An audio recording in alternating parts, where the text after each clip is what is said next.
Rate hikes and crypto regulation at the same time. That's not a coincidence.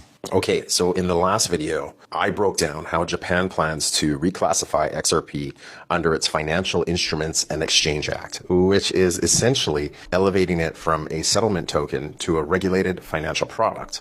And the timing of all this, I don't think it's by accident, because the Bank of Japan recently moved interest rates to their highest level in years, officially stepping away from decades of ultra loose monetary policy.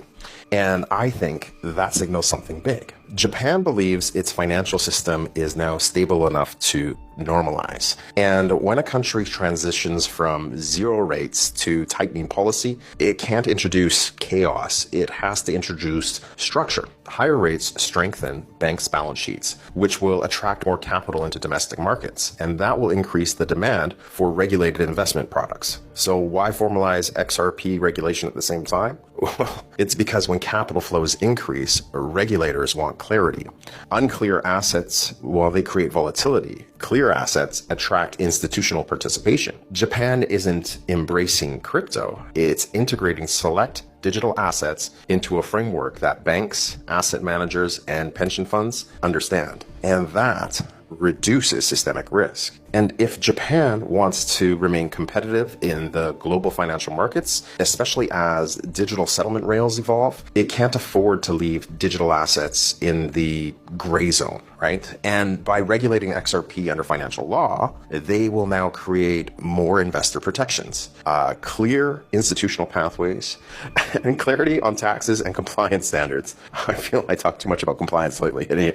Anyhow, and that's how you modernize financial systems during tightening cycles, not by banning or punishing innovation, but by structuring it. So this is definitely a macro move. And when monetary policy tightens and regulatory clarity expands at the same time, well, to me, that signals long-term integration, not short-term speculation. So let me know your thoughts in the comments and follow if you want more, because in the next part, we're going to talk about how the rest of the world might start looking at XRP after Japan's move. I think in the banking system at large, in many countries, the difference will not be between those who are disrupted and those who survive, but it will be between those who are cannibalized because they are not seeing it coming and they're not embracing it, and those who self-induce that cannibalization. And I'm using cannibalization on purpose because it's a bit of a striking, horrible word. But it's really what it means. It's you're going to disrupt your business model, you're going to change it, you're going to reduce your cost, you're going to expedite your transactions, and you're going to continue to inspire confidence because you will build that on the basis of an existing backbone.